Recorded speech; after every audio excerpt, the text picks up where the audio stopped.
আসসালামু আলাইকুম। আজকের লেসনে শিখব ইলম কাকে বলে এবং এর সম্পর্কে কিছু আয়াত। তো প্রথমে শিখি ইলম কাকে বলে। বেসিক্যালি ইসলামের পরিভাষায় কোনো বস্তু বা বিষয়ের প্রকৃত অবস্থা, উপলব্ধি বা জানাকে ইলম বলে। ইলম দুই প্রকার: দ্বীনি ইলম, যেটাকে আমরা ধর্মীয় জ্ঞান বলি, এবং দ্বিতীয়ত আছে দুনিয়াবি ইলম, যেটাকে আমরা পার্থিব জ্ঞান বলি। ইলিম সম্পর্কে কিছু আয়াত এবং এদের তরজমা। প্রথমত আছে সূরা তাহার 114 নম্বর আয়াত। তো এই আয়াতে বলা আছে ওয়াকুল রব্বি জিদনি ইলমা।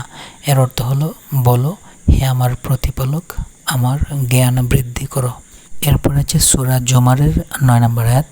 এর বাংলা অর্থ হলো, বলো যারা জানে এবং যারা জানে না তারা কি সমান। এরপর আছে সূরা মুজাদিলার 11 নম্বর আয়াত।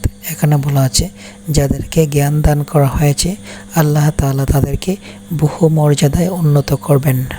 এরপরে সূরা ফাতিরের 28 নম্বর আয়াতে বলা আছে আল্লাহ তাআলার বান্দাদের মধ্যে একমাত্র জ্ঞানীরাই তাকে বেশি ভয় করে থাকে।